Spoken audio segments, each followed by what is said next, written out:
now move into the semifinal match. Defending champion Bob Vespi takes on newcomer Brian Davis. Very cool. We watched him in the break door go over and get a drink of water, and his hand was just as steady as could be. Those young nerves. Boy, my young nerves weren't that way. So my old nerves weren't that way either. So. See if his arm swing loosens up here in the semifinal. Good shot. No messenger, in the 10-pin stands on lane 33. He left, what, 4 10-pins in that last match, and he starts right off the same place.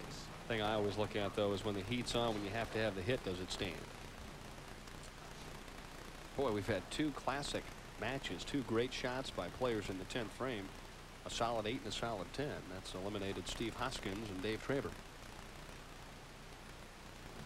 I guess if there's any consolation in their minds, at least they knew they went up and threw great shots. That's all you can do. That's all you can do. I mean, you tell yourself that, but you're still thinking what could have been. And here's Mr. Hook.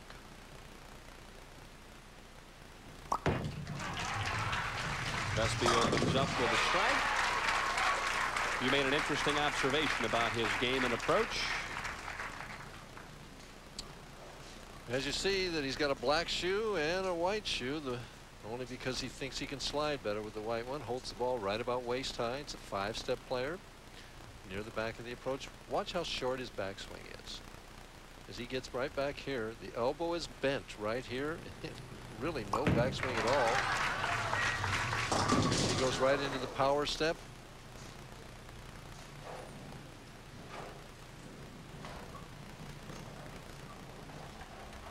Right here, there's the slide, and the wrist rolls through. The big hook didn't work too well on lane 33, but he made the spare. All right, now I mentioned my good friend Don Carter, who we'll see next week down at Homestead. He didn't have much of a backswing. Did Don used to hook it like that? No. Nope. Only kidding, Don. Was the master of keeping it in the track. He didn't have to hook it. See, that's why he didn't. Well, it wasn't the game then. Sure.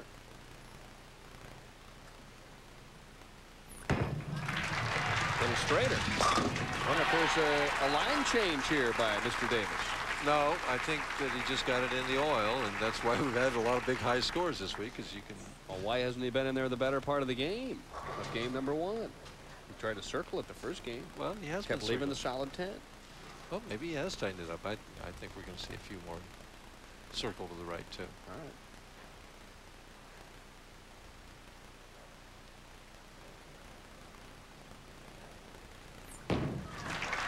Like that one. All of a sudden, it's a double, and Davis has the early lead. Certainly not intimidated, is it?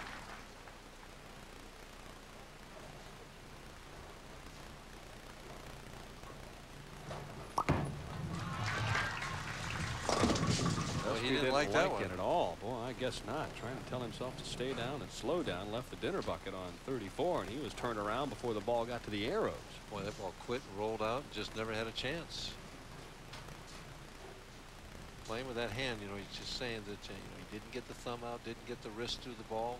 See if he hooks it at this or goes straight. He's gonna hook it.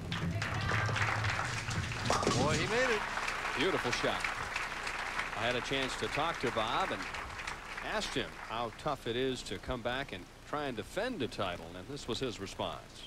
Well, I've had a lot of luck in the summer once again. You know, I won last year in Tucson for my first title, and then 2 months later followed up with here in Harrisburg. But and this year I made the show both times this summer in Tucson and Harrisburg. So yeah, you know, the confidence that I feel when I come into a center I've already won at just kind of boosts me along during the tournament. And the fans here were great all week, and the house and the employees were great. And when you feel like you're at home, you bowl better. Aaron shot in the 3rd, but a comebacker in the 4th. Again, it's in the execution with Bob. Getting that wrist through the ball, that unique release that he has. Brian up by 14. And looking to make a little more room. And notice how he swung that one out when he came back. So what you're telling me is the strike in the 2nd was a bit of a tug. That's my opinion. struck though. 24 pins ahead. Well, you don't have 2,300 games without some area. Come on, let's be honest about this. Yeah, that's very true. I mean, we're talking about an arrow or so. No, Huh? not necessarily. No? Traver and Walter Ray are not aiming at arrows. No, I hear Right now, he's just aiming at the 1-3. you. And he's hitting it. Yes, with authority. Vespi has got a strike here, Denver. He's just going to be so far behind in this match, he won't be able to catch up. Got it inside. And it hit beautifully. Vespi trying to coax himself to take this thing to another level. He's going to have to come from behind. And Bob does talk to himself. He's a very animated player. That's his dad looking up. I know I'm in trouble when the fathers are younger than I am. I hate to tell you, Mike, it's over. Just ride it out from here on out. Oh, he runs it out, never even saw it. Did you see that? Sure. Trying to send a signal to Brian Davis. But Davis is doing nothing but striking. It's a strike fest here in Mechanicsburg. We'll come back with a few more X's right after this timeout.